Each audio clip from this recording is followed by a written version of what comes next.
Hello, and welcome to Workplace Stories, the podcast where human capital experts share their real-world experiences and insights. Hosted by Red Thread Research, Workplace Stories surfaces the latest industry trends, innovative talent strategies, and best practices for success. Tune in for practical advice on how to best transform your workplace. Welcome to Workplace Stories. My name is Danny Johnson. And I'm Stacia Garr. And today we had the opportunity to talk to Koreen Pagano, who is the author of a book called Building a Skills-Based Organization.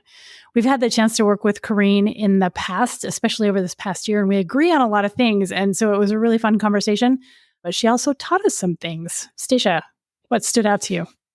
Yeah, so I'm going to start with what we agree on because, well, one, as you said, there's a lot. But there was one thing that I wanted to make sure that we emphasize because I think Koreen really nicely exemplifies it. And that is this idea that we need to be focused both on those aspects of skills that are what we would call front of house.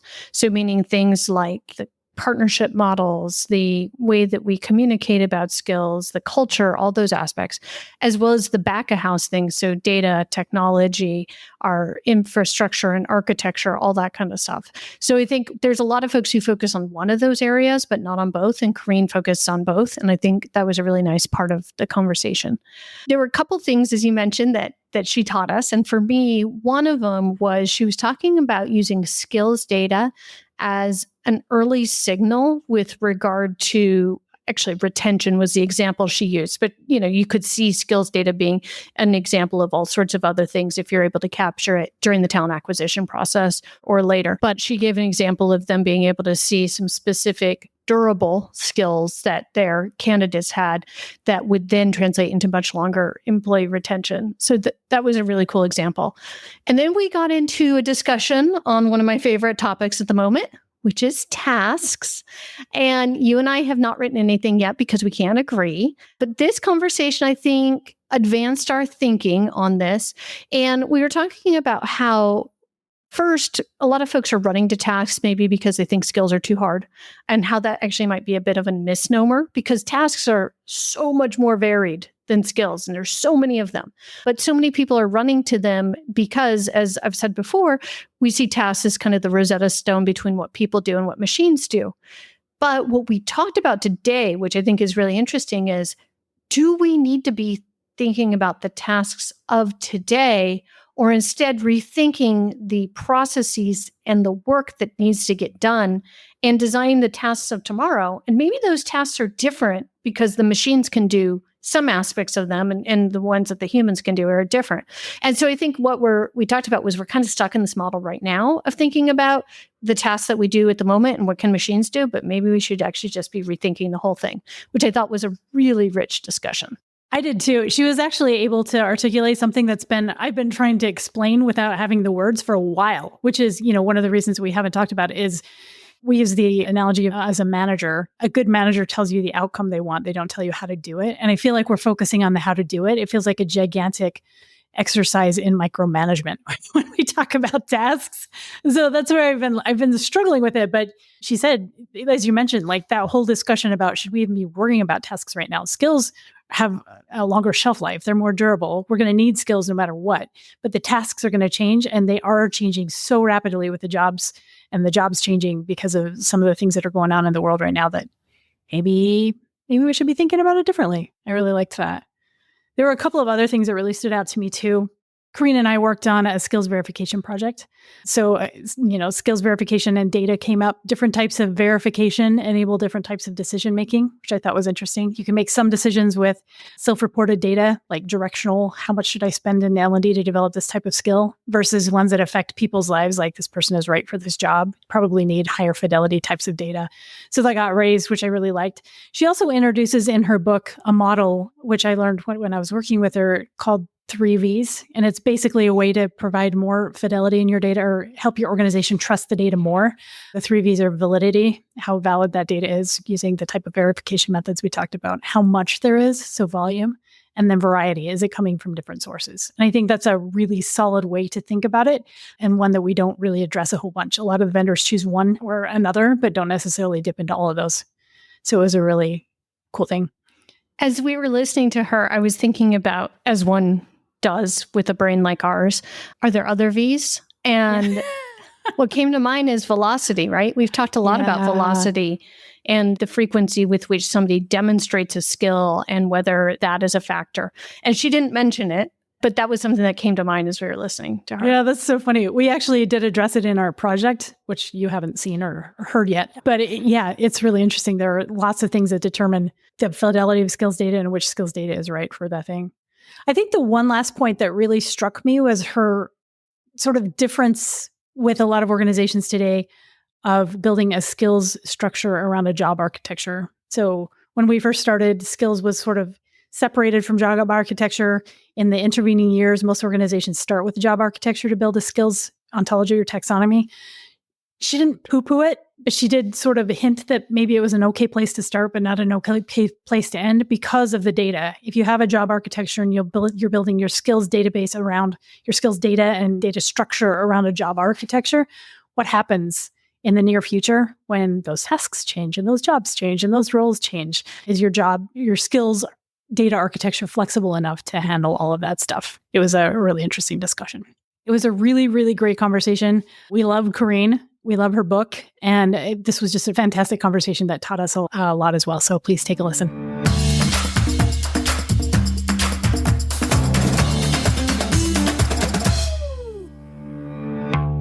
Koreen, welcome to Workplace Stories. Thank you for having me. I'm super excited to be here. We're thrilled to have you. We've had the opportunity to work with you a little bit over the last year. Your book recently came out, your book called Building a Skills-Based Organization. And we want to talk a little bit about it, as well as just your mindset with respect to skills and where you think it's going in the future. That sounds great. Wonderful. So as we get going, we want to ask the first date question, which is, tell us a little bit about yourself. Yeah. So I have a background in product and technology and have worked mainly in HR and ed tech my whole career.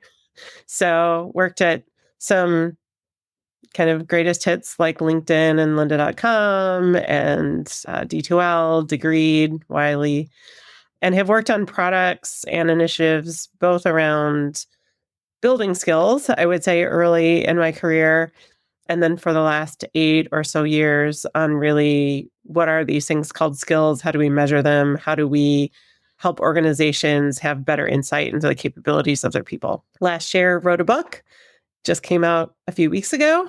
Very excited about that. Danny's in the book talking about skill verification. I think it has been a long time coming and a real goal of mine to try to share all the information I've learned over the last 8 years with organizations and folks that are curious about skills, taking on a skills-based initiative, or really someone in the organization has decided that they should become skills-based and what that could look like for an organization.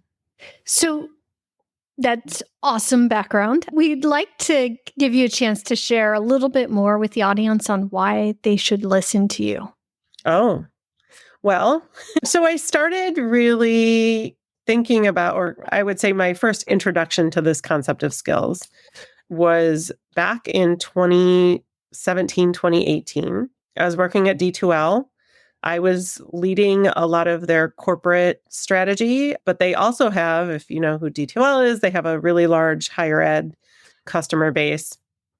And the executive team came to me and said, hey, we really have this question about why our higher ed institutions don't seem to be preparing students for work, and why corporate customers feel like the students that are graduating don't have the skills they need for the workforce. And so I spent a year researching and talking to higher ed institutions and talking to employers about what they were looking for, what the disconnect was, what was happening. And the CliffsNotes version of that year of research was that higher ed institutions were really focused on competency-based education, and they had created competency models to prepare their students for work, and employers wanted skills. And what really kind of flipped the needle for me is as I started talking to employers about, well, what are these skills that you're talking about? No one really had an answer. And I thought, well, higher ed's never going to get better at preparing students for work if employers can't articulate what they're looking for and what they need. And so at that point, I decided I'm just going to go talk to all these employers and try to figure this out. And while I've worked with a few different organizations and touched on what skills means and could look like, probably my trial by fire was when I joined Degreed as the VP of Skills, was my first title there. And someone who's in the product team always wants to talk to customers. But in my role, both as VP of Skills and then as I moved into head of product, about 50% of my time I was talking with customers and consulting with them on how to think about skills, what skill data actually was. I did a lot of education on the features we were building at the time and infrastructure so that our customers could leverage the platform to become more skills transparent, skills visible, and realized that organizations had a lot of questions. They had bought into the concept, but they really didn't know how to execute, again, in becoming skills-based organizations. And so that's what I've been doing for the last 2 years, really, having kind of left Degreed, going to Wiley, focusing on more assessment capabilities there. When I left Wiley, I thought, I've talked to hundreds of companies now. I know the patterns of where organizations get stuck. I know the questions that come up along the way.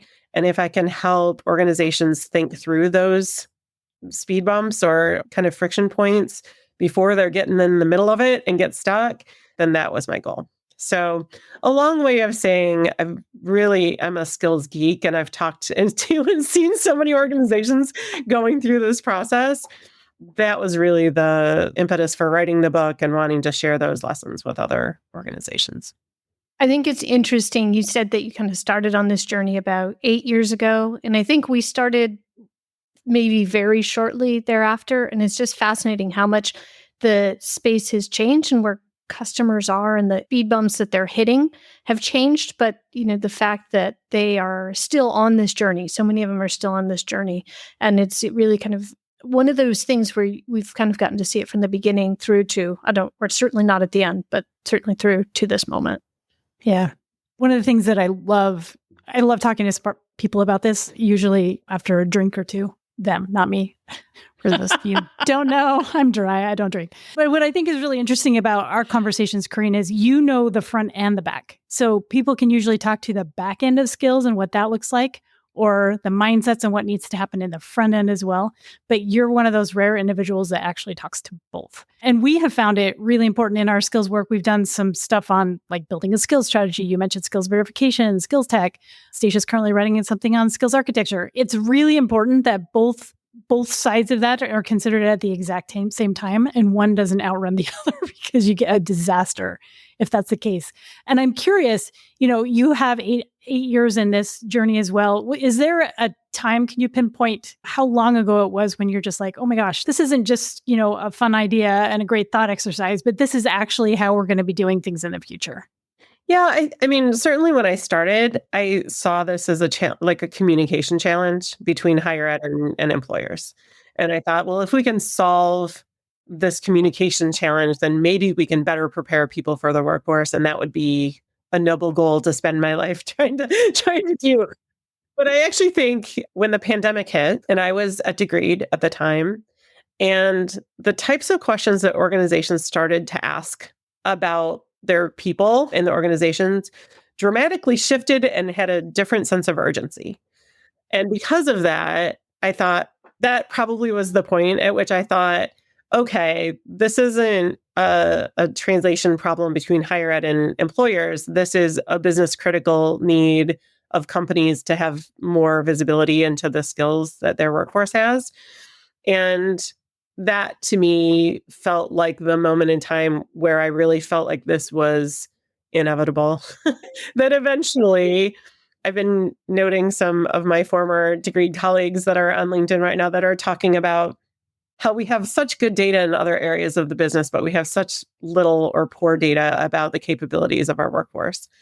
And moving forward, for a lot of reasons, pandemic created kind of visibility into the data gaps that we have around people. And AI is creating an urgency for data. and better data to train models and to make better decisions. So the combination of those two things, I think, has really created this interesting moment of time that we're at right now, where organizations already kind of realized they didn't know a lot about their workforce. And now they're trying to implement new systems and change workflows and reimagine what work looks like alongside AI. And not having visibility into skills makes both of those things difficult, if not impossible. And I think is creating this momentum that I'm certainly starting to see in talking to organizations where they're like, okay, we have to figure this out. And there's got to be a way that we move forward. So it's interesting because I think that for you, for us, we're seeing skills everywhere, right? But there's obviously a kind of confirmation bias in that, because when I go out to other groups, or there's some folks on LinkedIn, we did a webinar on skills a few weeks ago, and someone was like, well, are skills even still relevant? Like, is this really still even a thing? Like, haven't we moved beyond this trend of skills? And so I'd love to hear, Danny and I had an answer, but I'd love to hear your answer to that, Koreen. Yeah.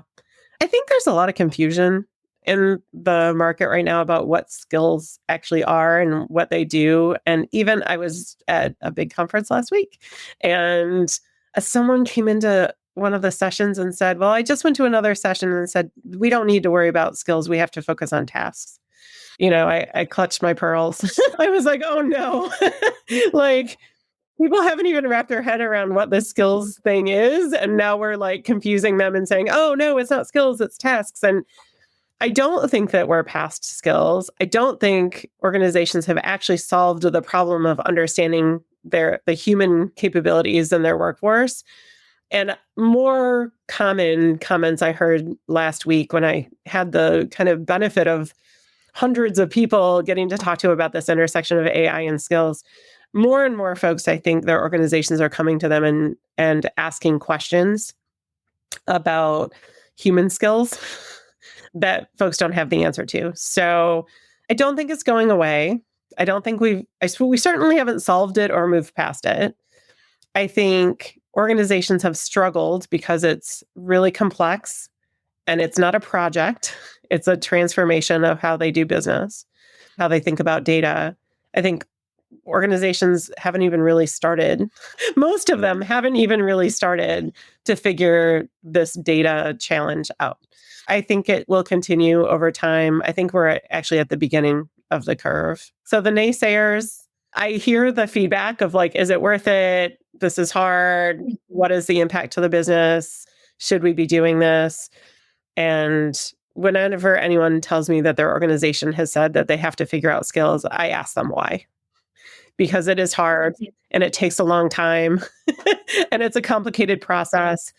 And it's as much a cultural transformation as it is a data transformation, as it is a decision-making transformation. Like it touches so many parts of the business, or can touch so many parts of the business.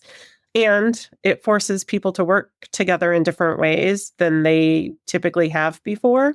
Specifically, folks on the HR team and L&D teams, but even those folks and line of business leaders, because we need to be closer to the work being done to actually understand skills. And most people in HR and L&D have not been close to the work being done. So yeah, it's a complicated process. And one of the things that I think is super interesting right now, because organizations are investing in AI transformation. I haven't talked to any organization who doesn't have an AI team or a strategy. Like they're working on it, they're building agents, they're thinking about what they need to automate. Everybody's talking about it. I think the moment for skills might be the AI transformation initiatives, because if you're reimagining the work to be done with AI, then you also have to reimagine the work to be done with people. And there's an awful lot of focus right now on the technology side, but the people side is coming, because as soon as you start changing work processes and flows, the next question is, well, then what do our people need to be able to do? And so I think it's actually an opportunity for us to get more people data as we're doing these AI transformations, and maybe sneakily make progress on skills in a way that organizations have struggled to before. Yeah, I think it's interesting. We have, and I know your book is called Skills Based, but we actually don't use the term skills based because of some of this pushback. And the reason is we actually talk about this is about data, another source of data to understand your people.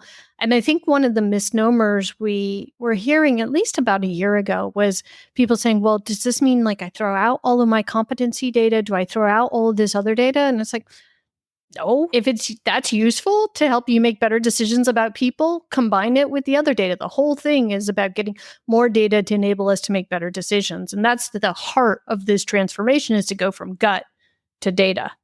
I think I want to talk about maybe the other really hard part about it. And this is a question, I promise, at the end of it. There's a lot of momentum in organizations related to roles and jobs, like the way that we compensate people, the way that we move people, the way that we reward people. All of these things sort of go with roles and jobs. And I think skills takes much more of a mindset shift than a lot of organizations are prepared for. Question for you. Do you agree with that? And what else do you think organizations should be paying attention to with respect to that to make sure that they can make the leap between where they are now and what's going to be necessary, given some of the things you've outlined with AI? Yeah, I've had the opportunity to intersect with lots of large consulting organizations that are going into organizations and giving them advice on skills transformation. So this is going to be the controversial side of the answer of the day, maybe. Because almost always those organizations go in and they advise to start in one of two places. Either it's building a skills ontology, which is a very hard place to start and doesn't really have business value tied to it, or two, building a jobs architecture. So getting to your question, Danny, I won't name names, but I talked to some consultants at an event recently. It wasn't last week's event, it was a few weeks ago. And someone that I was eating lunch with said that he did consulting on skills transformation. I said, oh, great. What do you do? And he said, well, we start with the job architecture. And I said,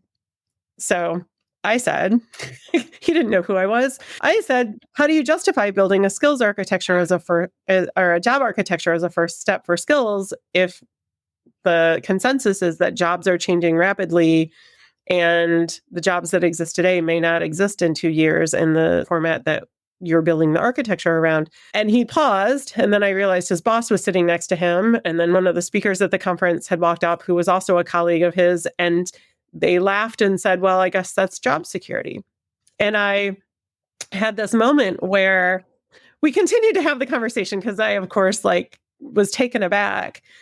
And they said, well, we'll just go back in 2 years and kind of redo the job architecture. And I thought, there's a better way of doing this, y'all. There's a better way of thinking about it, because I think if jobs are the center of the universe in terms of your skill strategy, and jobs are transforming rapidly, then you are setting yourselves up to have to rethink and reimagine and take on a load of insight and visibility and kind of change that makes it very difficult to make progress on the actual skill side of the business. And so this is where the data architecture geek in me is like, well, what if you made skills the center of the architecture and then mapped that to jobs instead of having jobs as the center and mapping that to skills? And I think that construct is an opportunity for people to really think of how they're setting their organization's data up for success. But it does speak to the fact that HR systems have been job-centric and continue to be job-centric for good reasons that they build systems around. But it might not be the best construct to build a skill strategy on top of. Yeah, I find that very interesting because we've run across that as well. Like when we first started talking about skills, everyone's like, no, it's going to change the way we do jobs. And then when we started seeing people actually implement it, they're like, well, we got to start somewhere. So we're starting with our job architecture and building out from there. So I don't necessarily see it as a bad place to start, but it's a very bad place to end. And increasingly, instead of job architectures, we've heard people talking around use cases instead. So going back to that data piece and figuring out what we're actually trying to solve and looking at skills as skills data instead, to get back to that thing. That is horrifying, your experience. It's horrifying. It's horrifying, but also not surprising to me in a way. Yeah. I think your comment about we have to start somewhere. And if everybody is like, hey, HR is building out this job architecture, My nervousness is that if skills are tied to jobs, that we're not creating flexible enough data models to kind of transition through the rate of change that we're going to see in the next few years. And so I think job architectures will always be relevant. I actually was talking to somebody last week that was like, we just paid somebody to build us a job architecture. And I was like, it's okay. Like, it's not, it's not that it's a bad thing, but it's also an opportunity to think about how do you create a sustainable data strategy for skills that maybe sits alongside and connects into, but isn't based on jobs. And I think that a different way of thinking about it that have you seen, because I think that's a really logical way to do it, a really sane way to do it. I'm curious, have you seen organizations that have enough willpower to keep those two things separate? Like we're gonna, I mean, we have to continue along this way because this is the way the whole world does it and it has done it for 200 years. And at the same time, we need a skills architecture that's more flexible and we need to show some ROI or some sort of progress while those two things are remaining separate. I have seen some organizations that have built out skills data in a structure that is not tied to jobs, but maps to jobs.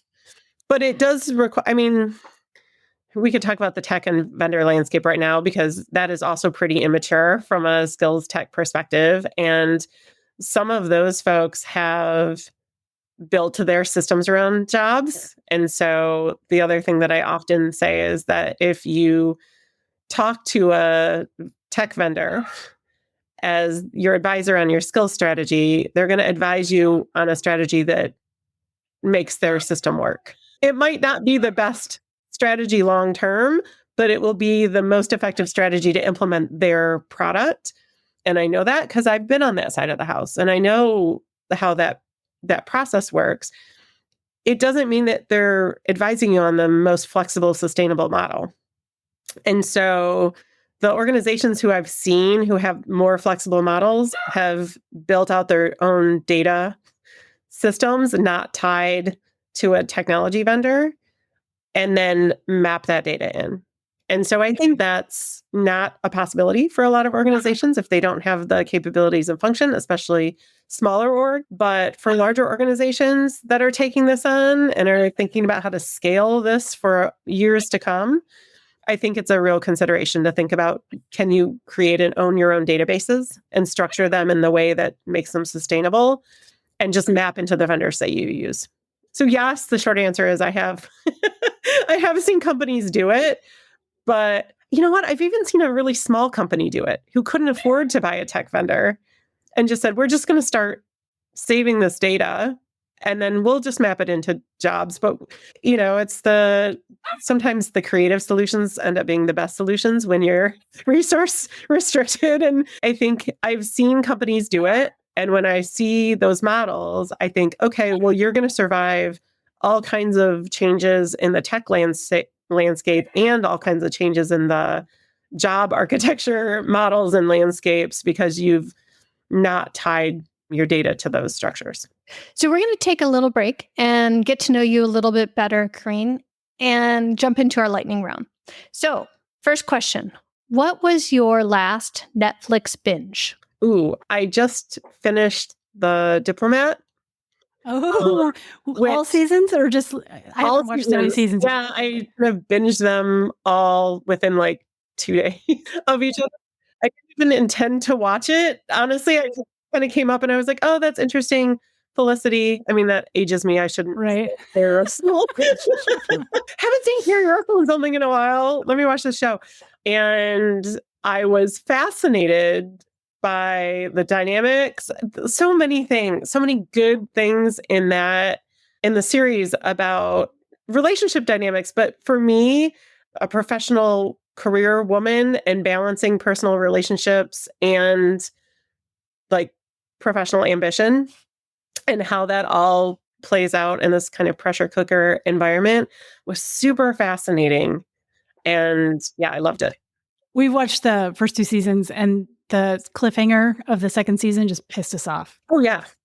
The president, spoiler, the president dies the whole thing. I was just like, what? This is ridiculous. And so we haven't started the third yet, but you're telling me it's worth it? The third season is amazing. Okay. Also because there's like some real strong West Wing energy. If you ever, I know. Yeah. Like both of them. Yeah. Yeah. And the third season also ends on a major cliffhanger. So if you were mad at the end of season 2, you're going to be really mad at the end of season 3, because I immediately was like, oh man, I hope they're doing a 4th season because I can't let it sit here. So yes, it was really, really good. Next question. If you could name a band, what would it be called? So I'm always coming up with band names. Whenever I hear some funny phrase or something, I was like, oh, that'd be a good band name. And sometimes I even think about like what kind of band it would be and like play that out. But the name that has stuck with me for many years is, if I had a band, it would be a female like rock punk band, and I would name it the Pop-Tarts. Okay. That's so, that is a like very little known fact. So the fact that was a question that you asked, you uncovered something about me that most people would never know. Yeah. I love that. I feel like that's like just a good question. I don't think we've ever asked that one before. Yeah. Okay, final question here in lightning round is, would you rather speak 10 languages or play 10 instruments? I like this one. It's a skills question. Which skill would you rather have? Which of these are most transferable skills? I was voted most musical in high school, and I played a whole bunch of instruments. And I think while I've learned lots and lots of lessons from my career as an amateur musician throughout my education, I regret that I don't speak more languages. So I think I would pick 10 languages. Also, I think professionally that would have served me better. But I will say, from a brain kind of development perspective, being involved in music was really good. But I bet if I knew more languages, I would have the same reaction. So I'm going to say languages, 10 languages. Okay. All right. Let's get back into it. We wanted to talk about my favorite subject, which is data. So you've said that skills work wouldn't even be possible until the data finally caught up. Can you explain what you mean by that? Yeah, I mean, so a couple things. It's the data, our ability to collect data, I think, has gotten much more sophisticated over time. I do think it's why competency models struggled to get traction early days, 15-ish years ago or more, when there was a real push to build competency models. But we really didn't have ways to keep the competencies updated and refreshed and current and relevant. And we didn't have good mechanisms for measuring data at scale, especially for large organizations.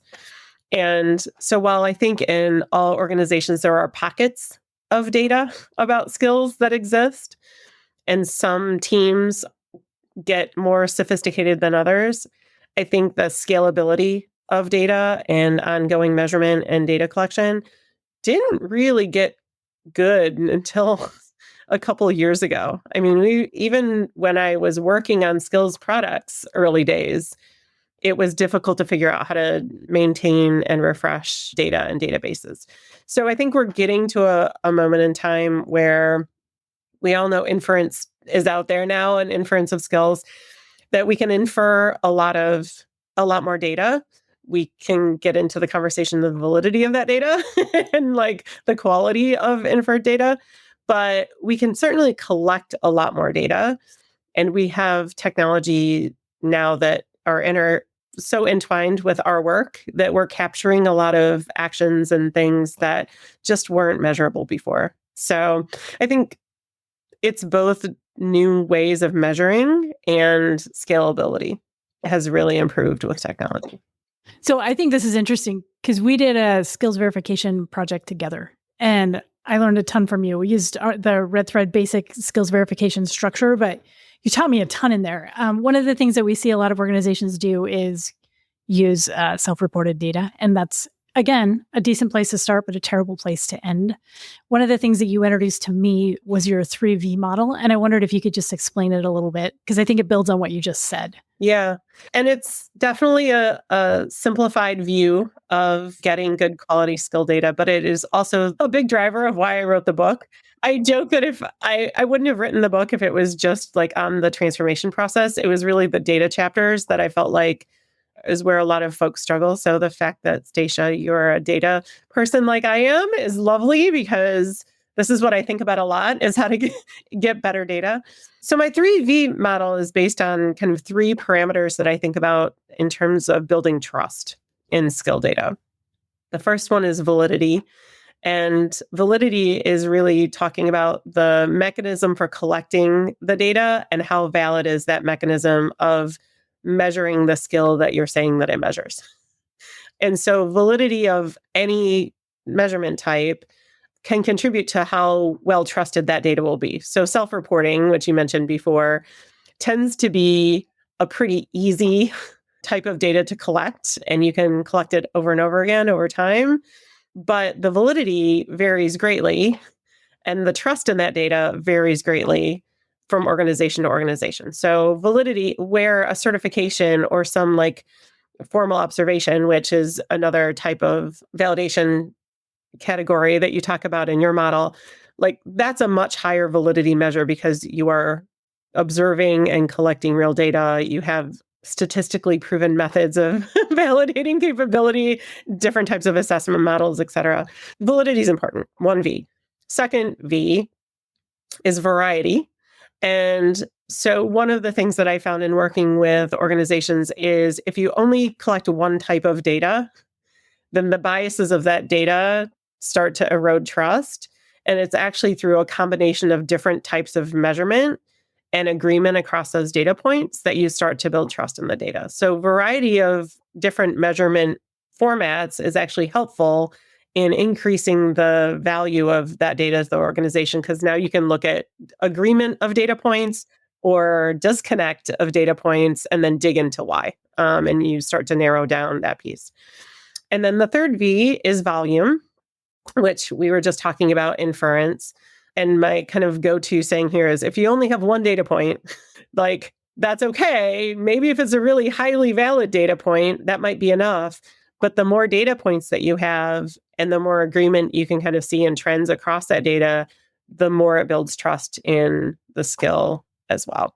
So those are the three Vs. And I think from a data strategy perspective, it's important for organizations to understand that is an aspirational goal that you hit all three of those categories, validity, variety, and volume.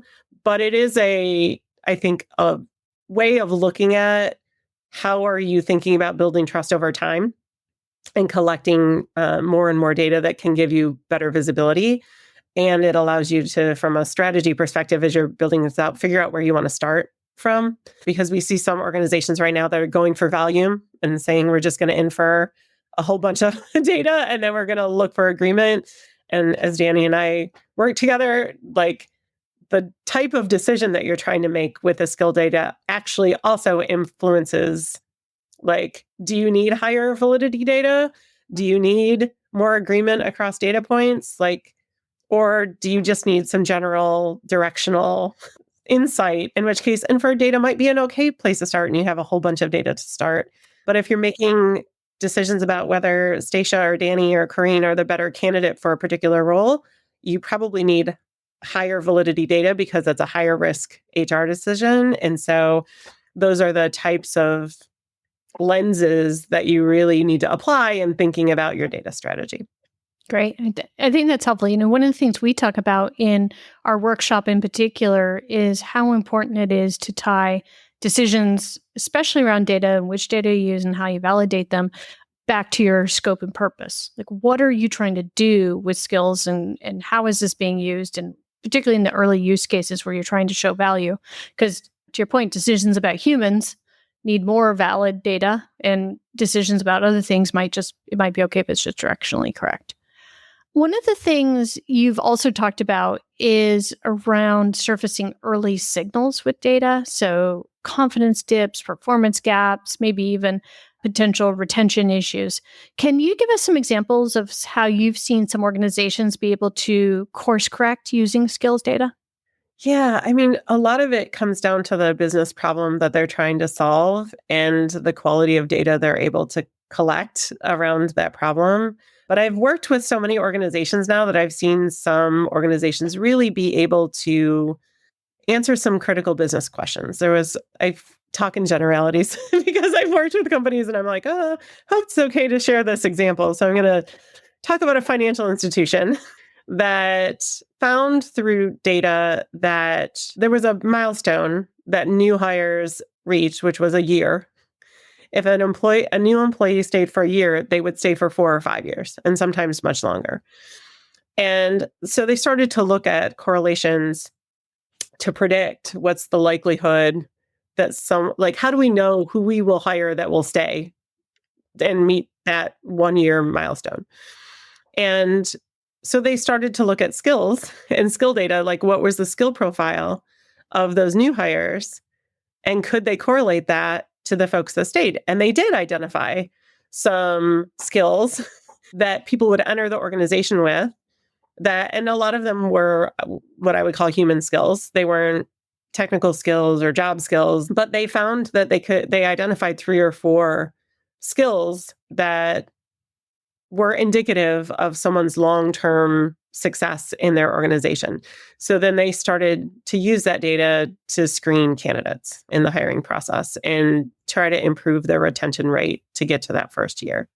So, Koreen, I want to talk about tasks. So in the skills workshop that we do, I've started to introduce it a little bit. And here's basically what I say. Hey, there's this whole thing called tasks. People are going to talk to you about it. Don't worry about it right now. If you're focused on skills, keep going. I know our mutual friend, Sandra Laughlin at EPAM would say, Stacia, that's completely wrong. We need to be talking about tasks. They're more important than skills, et cetera, though she thinks that both go together. I want to talk about you and your book and your perspective. And one of your favorite quotes in the book is one of our favorite quotes of you. Oh, I'm sorry. That's okay. One of our favorite quotes of your book is, a task is a specific unit of work, while a skill is a capability that enables the completion of a task. We're seeing a lot of trade skills for tasks going on, like with this whole thing, like, oh, now like task is the next shiny, bright thing. We got to go run after that. And so we'd love to hear your thoughts on why is mapping skills without mapping tasks, or vice versa, basically building on the sand. So I love the task conversation because I was in the middle of writing the book when everyone was like, maybe not skills, tasks. And I was like, oh my goodness, folks. And so my kind of behind the scenes opinion is that everyone started to feel like skills were really hard and maybe not tied enough to business value if they were just looking at them in this ephemeral, like, what skills do people have kind of way. And because of those two things, skills are hard and we're not seeing business value of skills yet, there was a pivot to talk about tasks. And part of that is because I also think HR and L&D started to realize that they didn't really understand the work that people were doing. So how could you figure out skills if you don't know the work that's being done?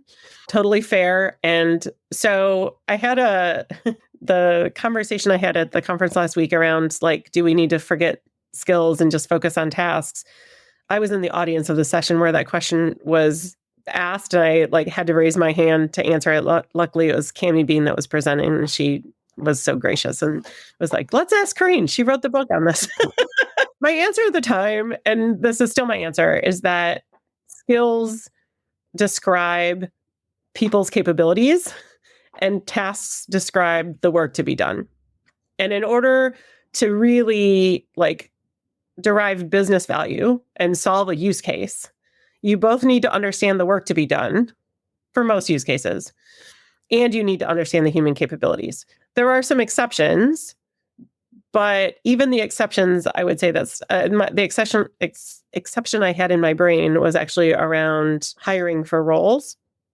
But one of the things that surfaced up in the we don't have good data about people is we also don't have good data about work. And so job descriptions are typically the starting point for a lot of organizations to say, well, what is the work that people need to do? And then I will ask the question inevitably, do you trust your job descriptions to describe the work being done? I have yet to have a single organization say yes. And so I think that was part of the onus, was really to better understand the work to be done and then to be able to map skills. But to be honest, even if we really deeply understood the work to be done and we don't understand what people can do, then we only have half a picture. I think the thing that's interesting too with this task discussion is that as we talk about AI, I've said that I think that tasks are the Rosetta Stone between people and AI. But as we talk about AI and AI taking on some of those tasks, if we're going to give people other tasks, we need to know what skills they have. So like this whole job redesign project doesn't really work without still the skills, knowledge, and how you're going to upskill people to move into those roles or hire from the outside the people who have those skills for those new roles. I was just going to say, one of the interesting things about that, Stacia, is it's also not static information. It's not like you do it once and you're done, right? So if tasks are going to change because organizations are changing and operations are changing, and so skills information is also changing. And so if you want a truly dynamic system, both of those things need to be updated on a regular basis. It can't just be not even updated on a regular basis. It's not like everyone goes in once a year and changes their skills information or task information. It has to be, the information has to flow into that system to make it dynamic. Yeah. I think one of the pieces of work that I'm tackling right now with organizations is actually looking at their overall transformation strategy, because I'm finding a lot of organizations have started down AI transformation, and then they can't answer the question of what will people do in this new universe, nor do they really understand the skills that might be needed in this new realm, nor do they really know what the future looks like in terms of how automation will continue to evolve over time. And so we're working with organizations right now in looking at, based on your business, kind of going back to the business problem you're trying to solve, but based on your business, the industry and the goals you have for your organization, what are the highest potential areas for AI transformation? And if you take on that AI transformation, what does that then therefore mean for what people will do? And it does require you to understand the tasks that are being done. So the task data is kind of embedded in this analysis, but people get really excited about a holistic view because right now we're kind of talking about AI and skills separately, and I don't see them as separate. I see them as integrated and kind of complementary data that in the interest of doing the work of the organization and accomplishing the goals of the organization. And one of the things that maybe it's my next book, I think one of the things that I think that we have never done is really talk about not the tasks to be done, but what are the goals and milestones that we are trying to achieve with the work that is being done. And because we don't have those North Star descriptions anywhere, the closest we probably have are business metrics that teams are tracking.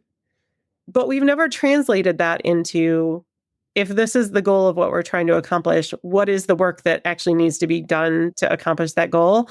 And now the question is, what's going to be automated and what do people need to do? And because we haven't really thought about the container as the goals and accomplishments, and because HR and L&D have never structured their work around those milestone metrics, we're at a super interesting inflection point of businesses are trying to reimagine work, and that conversation of, okay, what are we trying to do here, needs to be the starting point of every other conversation. And I know, Danny, I've seen you present keynotes and conversations around like those themes itself. But what I'm seeing right now is AI is pushing that conversation at a pace that maybe I wouldn't anticipate. Yeah. So you know what? I think you just summed up what I've been trying to explain to Stacia, what I think about tasks for like 4 months. We have not written on tasks because we can't agree on how to address tasks. And you just said beautifully why I'm having such a hard time with it, because tasks is a finite thing that describes a process that's already in place. And even if it's infinitely sort of configurable, they are still tasks that we're focusing on the task, not the thing that we're actually trying to do. So how do you get past this step? I feel like we're like in this sort of like, okay, we don't know what to do. Skills is hard. Okay, let's do tasks. But we're not thinking like, how do you get clear to the end? Because that's where the innovation happens. Do we actually need all these tasks? Or can we just skip over a whole bunch of them to get to the thing that we're actually trying to get to? You know what I mean? I think trying to figure out tasks is crazy making because things are changing too fast. I think there's more value in figuring out skills because humans will continue to have those skills that can be evolved and applied in different ways. But tasks are fluid and will continue to be fluid for a while. But the business goals, like companies are still going to want to sell things. Companies are still going to want to build products. Companies are still going to need to tackle marketing. Like thinking about the end goals of what you're trying to do is a better maybe North Star than focusing on the tasks to accomplish those goals, because those things is what's going to change. I think this is really interesting because, I mean, if you think about a good manager doesn't tell you all the steps to do something. They tell you what they want at the end, and that's how you do it. But it feels like the entire system right now is focused on those steps to do the thing and measuring the steps to do the thing rather than actually just asking for the thing at the end. And I don't know how we do that with AI or technology or scale it so that we can take advantage of some of the stuff that is coming out with us as far as technology goes. But that's what it feels like we need to get to. And thank you. Thank you for I think we have to get to a point where right now everything is an efficiency play when we're thinking about AI. And so that is what's translating over to this, right? And so when we actually get to we're going to reimagine what we're doing here, like how we even get there. I have this example that I've used in the past of getting from point A to point B. You know, at one point we just used a static map. And then at another point, we got GPS, and that told us, you know, a slightly more efficient way to get there. But now we're looking at Waymos where, like, you're not even doing the figuring out from A to B, like the tech is. And so what is the equivalent in terms of what's happening with work, right? Right now, we're just saying turn left, turn right, turn left, turn right, as we are looking at these tasks. But what is the overall, like, hey, you don't even have to think about turning left or right. Something else will do it for you approach.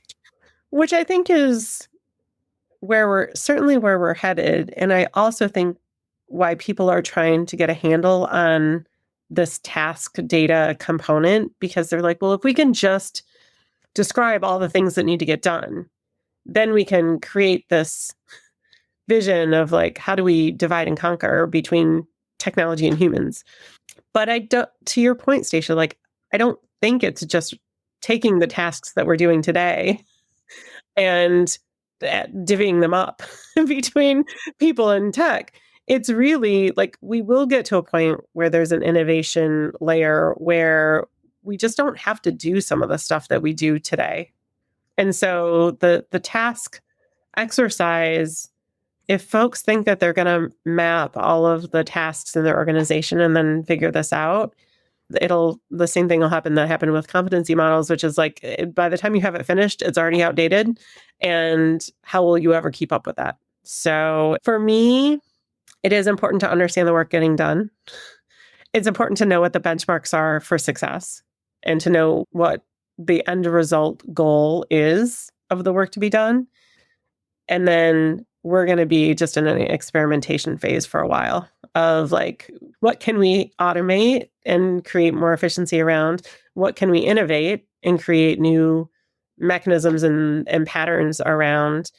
And I don't know that we know what the end state looks like. So the whole reason why I'm not a big fan of job architectures as a structure to model is the same reason why I think the tasks piece is important, but not the thing that actually gets us to the next level.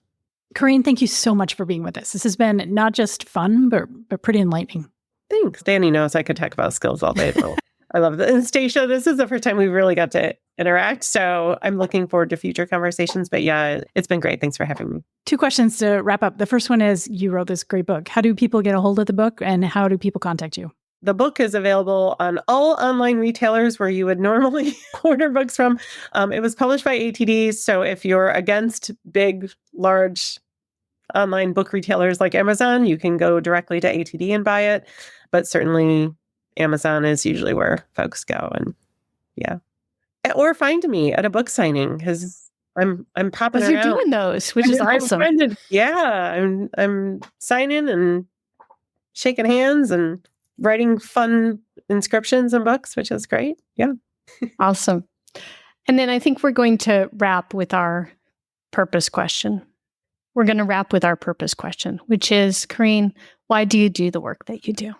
There's probably two layers to this. The big picture, like what drives Koreen to talk about this every day and still be excited about this, even though it's hard and complicated and everybody's trying to figure it out.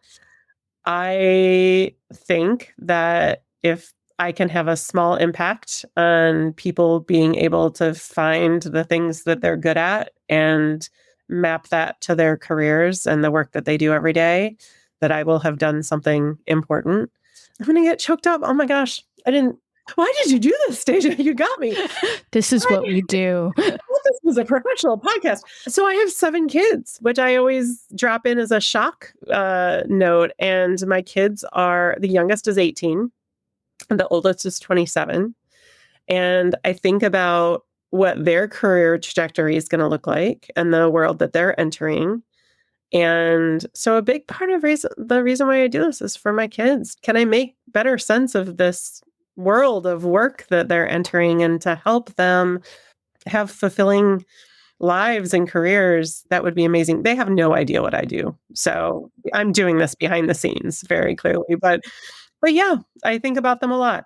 And they're definitely a big influence on what drives me to try to help organizations solve this problem. Thanks, Koreen. Thanks, Koreen.